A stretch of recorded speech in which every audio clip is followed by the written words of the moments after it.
All right. Super special box break edition. I'm going to do it in two parts because we're going to start out with the debut of what might be the greatest box break mat ever created. And I'm going to walk you through what we're looking at. Now, I made this mat, I designed it, and it's based on a few things. One, it's based on the Rated Rookie logo, which is my favorite type of rookie card dating back to the 80s. It's been, for many reasons, my favorite one. The other thing is the center is an oversized, blown-up version of the 1990 Pro Set Football Santa Claus special insert card, which was really cool and fun to find if you were able to find one. They actually weren't too rare because the Pro Set 1990 Pro Set made just so many cards.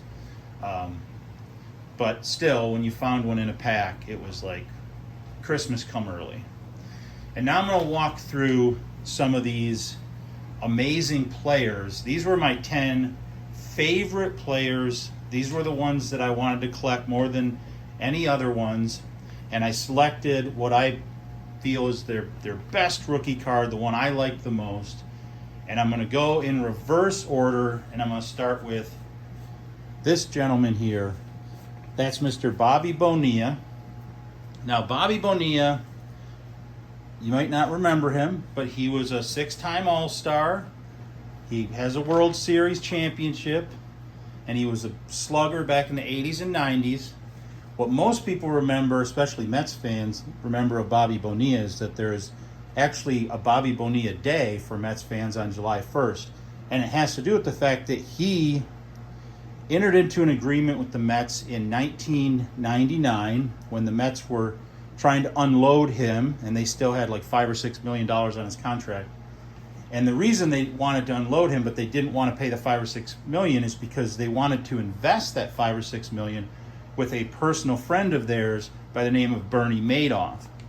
So they deferred his payment to 2011, and then they paid him starting in 2011 on July 1st of every year until 2035, $1.2 million to a guy that's no longer on their team, hasn't been in professional baseball since the late 90s.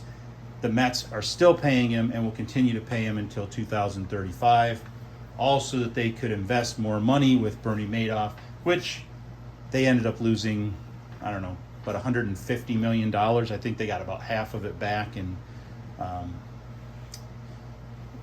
I don't know, when they sell their stuff, whatever that's called. So anyway, Bobby Bonilla, one of my favorite players.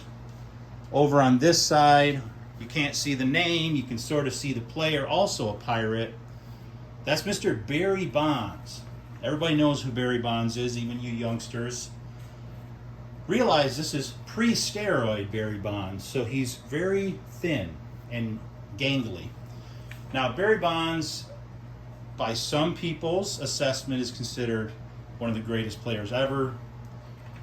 He does hold records for home runs, single-season home runs, walks. He was a 7-time MVP, and he's the only player with 500-plus home runs and 500-plus stolen bases. Barry Bonds, if it wasn't for the steroid usage, which was fairly obvious given how huge he got and just how many home runs he was able to hit, he would probably be even higher up in the lore of baseball.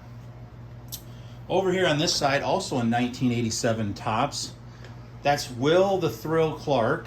He was a 6-time All-Star. He was the 1989 NLCS MVP.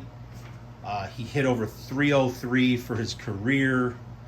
He's most known for his play in the playoffs, where he pretty much almost single-handedly won the Giants playoff. I can't remember if it was the NLCS or the World Series, but he just turned it on like nobody knew.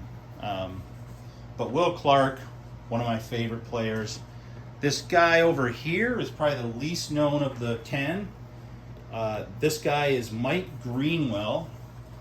He was an outfielder, also a career 303 hitter, and runner-up for the 88 AL MVP, and hit for the cycle. He's best known in Boston because there was a game where he drove in all 9 runs in the game, which I think is still a Red Sox team record. Next up, we have a guy that everybody's going to know, and that's Mr. Roger Clemens in the 85 Topps card. One of my favorite Topps cards from the 80s, and probably right around the last time baseball cards, non-insert parallel variant stuff, were actually worth something, because after that they just became mass produced, and there became multiple different companies that were mass producing them. But right up to about 85 is when they still had some value. Roger Clemens is probably considered, in the modern era anyway, one of the 3 best pitchers, along with Nolan Ryan and Randy Johnson. He won 7 Cy Youngs and struck out 20 batters in a game twice. He finished his career with 354 wins and over 4,500 strikeouts. He was the Rocket. He was dominant pitcher, and he's the only pitcher in the top 10. Over here, kind of covered up, you can see another Red Sox player. 3 Red Sox players making the list. This is a guy that everybody should know. Everybody in Boston does know. But that's Wade Boggs. Wade Boggs is a Hall of Famer. He has a 328 career batting average. He has over 3,000 hits, so he's one of the few people in the 3,000 hit club. He won 5 batting titles. He won a World Series with the Yankees back in '96. And he was pretty much known as not only an offensive, amazing player, but he was an amazing defensive player as well. He was a third baseman at least most of his career. Wade Boggs was about as complete a player as you would ever want.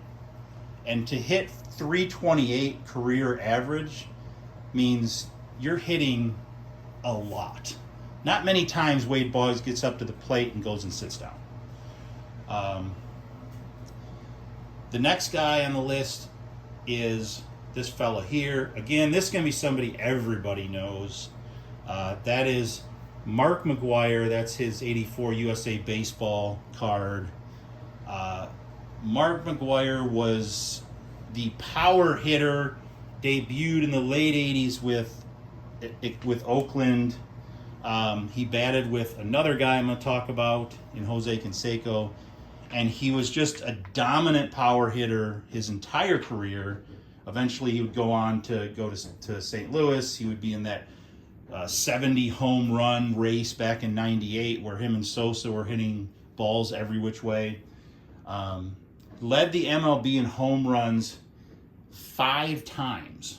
So he was always a great power hitter. One of the things that's sad about him and Roger Clemens, and even Barry Bonds to a lesser extent, is they didn't need steroids to be dominant players. They were dominant players before they used steroids. Steroids just kind of extended their career, and with Barry, it did make him into a power hitter that he wasn't quite as much of a power hitter early in his career. But Mark McGwire was always a power hitter. He had a huge bat.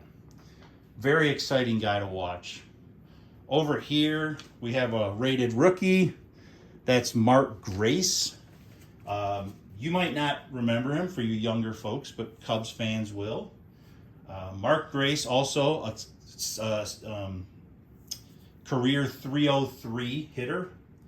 Had just shy of 2,500 hits, and led the Major League Baseball in hits during most of the 90s.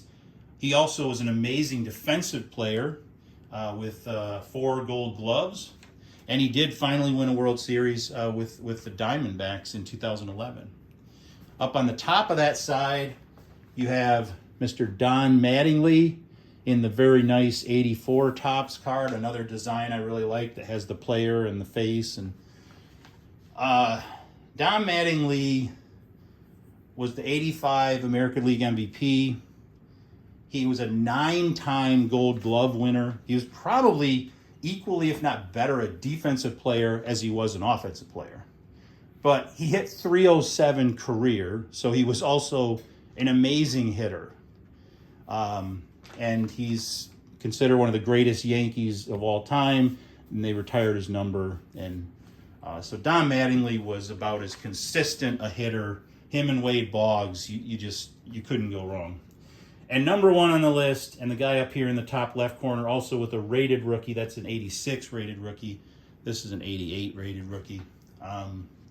That's Jose Canseco. And when I was starting to collect cards, the guy that I was most thrilled to watch was Jose Canseco. He was the complete player. He was the first player to hit 40 home runs and steal 40 bases in a season. He hit over 450 home runs in a short career. He was later associated with steroids and everything, but Jose Canseco was the complete player. He wasn't as good defensively as guys like Boggs and Mattingly, but he was faster and he hit for way more power, even early in his career before the steroid stuff. So this is the new card break mat. I just wanted to introduce it. I'm going to do a second video now where I'm going to do a break. I'm assuming it's going to give me amazing luck in all of my breaks now.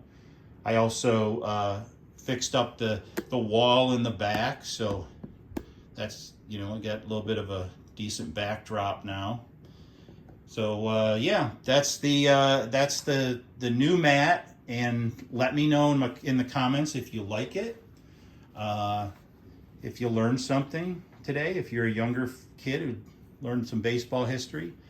If you didn't learn anything today, if you agree that these are 10 of the best players, especially from the mid 80s to late 90s.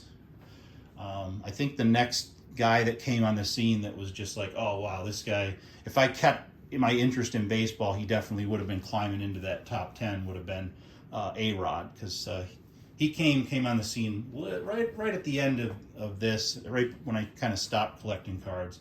And you could tell then that he was going to be something special. But anyway, that's the mat. I've been waiting for it. It's the first part of the super special box break. This is a super part. And the special part I'll explain when I do the box break momentarily. Thank you.